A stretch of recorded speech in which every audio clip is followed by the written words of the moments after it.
Hello, I'm Min Kobayashi, and here I am to talk about Superheroathon, which ended a few weeks ago, but, I'm just filming this now because of college and finals and, all that fun stuff.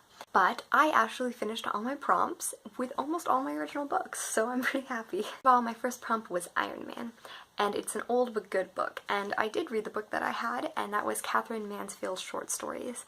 I thought they were very intriguing. She's a New Zealand author, and I don't think I've ever read anything by someone from New Zealand. I gave it 2 stars. It was very intriguing, and the stories were short and cute, and sometimes a little bit, I don't know what was going on.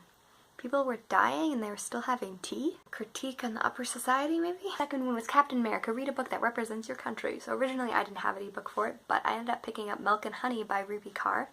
And that apparently is a Canadian author. She grew up a few hours away from me and is only a few years older. It was a poetry. I did a complete review. I gave it 3 stars. If you want to know the review and book talk, it's up there. Captain Marvel, read a new release. Book is about a year old, but I think it counts. I read The Bear and the Nightingale by... I thought I was gonna love this book. It's a Russian retelling. It has a lot of magical realism, so it's mostly real life stuff with cool magical stuff. It has a lot of exposition, which I love exposition. Reason why I loved books like And I Darken was because it went through the childhood, but I was like, oh, it's gonna have a lot of character development. I was 3/4 through the book and I was like, nothing has happened. There has been no plot. I'm bored. I love character development. I don't even care that much about plot. I say this over and over again. What I really care about is getting to know the characters, but I didn't get to know the characters. I just got to know the events that happened in Vasia's life, but I feel like I didn't know her. She was just this wild and untameable person. She didn't seem that wild or untameable. I didn't find her very compelling. I had no connection to anyone in the story. So I only gave it 1 star, and I feel bad justifying because it was not a terrible book, but in my star rating, 2 books are decent books. They're not as good as they could be. Second book, she dresses up as dude and there's bandits, so I might read the second book, but I'm kind of scared. Ant-Man, a tiny book that punches a punch. That doesn't make sense. I give up. Anyways, The Crucible by Arthur Miller. This is a play and it was fantastic. It had a lot of dealing with prejudice. It was hauntingly and beautifully tragic. And I do plan on rereading it and probably buying it because I thought it was awesome and I want to make notes all over it. Hulk, smash out an intimidating book on your TBR. This is The Invisible Man by H.G. Wells. This book is very intimidating for me. I ended up giving it 2 stars. I think that it explored the emotions of invisibility and isolation and being alone to a character and the mind of a villain. It was very, very deep science fiction, which is why it was intimidating, and I think it was a solid book. It just wasn't a book for me. I have The Rose Society by Marie Lu. I also realized in my most recent wrap-up I did not actually wrap up Land Elites.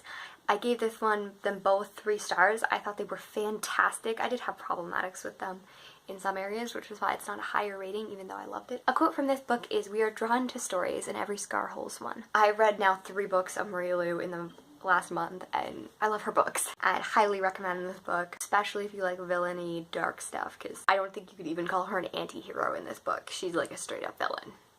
Maybe an anti-hero. A villain with a reasonable reason for why she's doing what she's doing. And that was for Black Panther and a person of color. Thor, a book in a different world. So I read Gulliver's Travels. This is a very interesting and intriguing premise and execution. I really liked it. I really liked everything that I've read by Jonathan Swift so far. He likes to mock his work at the end and I thought it was hilarious. I gave it 2 stars. Black Widow, The Awakening, Kate Copton. I gave this one 2 stars. The thing was that it was supposed to be a kick-butt female character. And she's not as kick-butt as I probably thought she was, but she was definitely influential and a heroine for many people. Published in 1899, this book was the dawn of modernism and caused a lot of scandal. It is a book about a woman discovering her own being, her thoughts, and her sexuality. And although it was not a personal favorite of myself, I do plan on rereading it because I write a lot of stories set in the early 1900s, often with female protagonists, and this book would be very influential. So I want to read it and mark it up. What would Stan Lee do?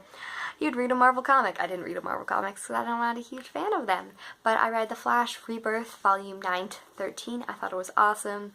I'm not going to spoil all the stuff that's going on, but read DC comics, they're awesome. I don't know if this one completely fits it, but it's the Avengers Read Squad Goals. So this is As You Like It Manga. I didn't like this as much. It was only 2 stars because of the fact that I read As You Like It earlier, less than a month ago as well, and it was just a repeat of the same story. So Rosalind's father gets overthrown and Celia's father, her uncle, takes control, and Celia decides to go into exile with her cousin because she loves her so much. So I would say that's pretty squad goals. If you're willing to give up being a princess to being an executed person in Arden Forest, then I think you're a pretty good friend and squad goals. That was my Superheroathon wrap up. I enjoyed this a lot and I felt very accomplished. Happy reading and writing. There are moments that the words don't reach. There is suffering too terrible to name.